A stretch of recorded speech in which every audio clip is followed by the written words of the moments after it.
question, I'm gonna ask you to look at the jury when you answer so they can hear you. Yes, ma'am. Everybody else can see you at me.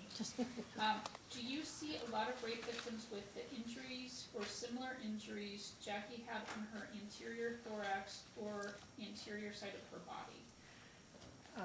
Not the volume and not the number of injuries that she had, no. I was truly surprised by the amount of injuries on her chest. That's where the primary injuries were. But she had other injuries on the elbow and the hand, like I described, in her abdomen and her legs and her back. Just a real brief follow-up, because I think I forgot to ask this. Can you tell us where the thorax is? Oh, the thorax is your chest wall in the front, your side, and your back. Her primary, the vast majority, was really from the sternum on down to where her xiphoid process is, the bottom of the sternum, and then all the way over to both anterior axillary lines to her thorax. And just for the record, you were gesturing with your hands from about the top of your chest to like the top of your abdomen and then to the sides of the chest? Correct. Yes, thank you. And just quick follow-up. Injuries to those areas would be indicative of trauma inflicted, and that's all the thoracic, all the injuries you just talked about, correct? Yes. And it's uncommon for you to see that in the patients you see, you said, correct? The volume I saw on her was... Right. Yeah. But from a nursing perspective, from your job, a person can receive those injuries just from having a physical altercation, correct? Oh, that would be possible to the thorax, but that would be, I would expect, a very long period of time. Right, that's like someone getting like a fight.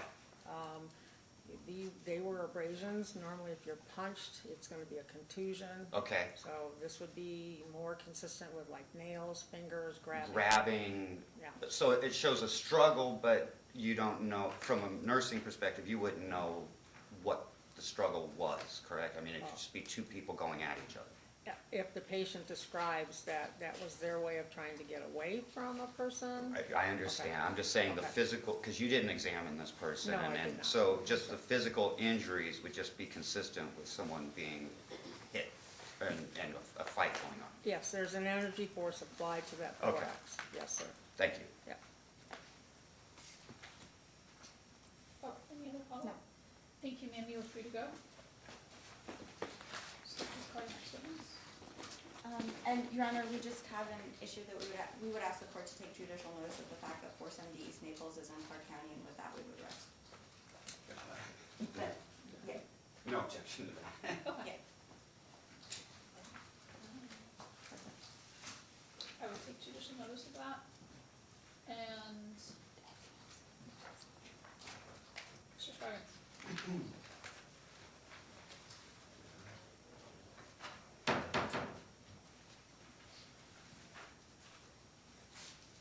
The defense will call Anthony Holloway. All right, sir, come on up.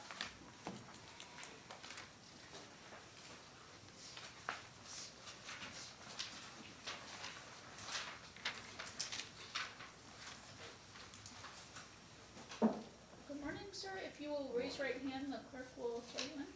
You do solemnly swear that the testimony you are about to provide in this action shall be the truth, the whole truth, and nothing but the truth, so help you God. Yes, ma'am. Thank you.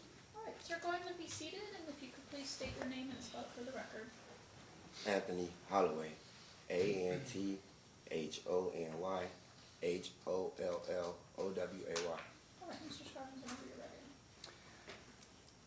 Anthony, how long have you lived in Las Vegas? I was only here a couple months. At what time? At the time of this alleged incident? Yes, I moved to Las Vegas in August of 2020, Okay. Where did you move here from? Chicago, Illinois. Have you always lived in Chicago before moving here? No, I went to the military, United States Navy, in 2008 when I got out of Objection. high school. Hold on one second. Counsel for?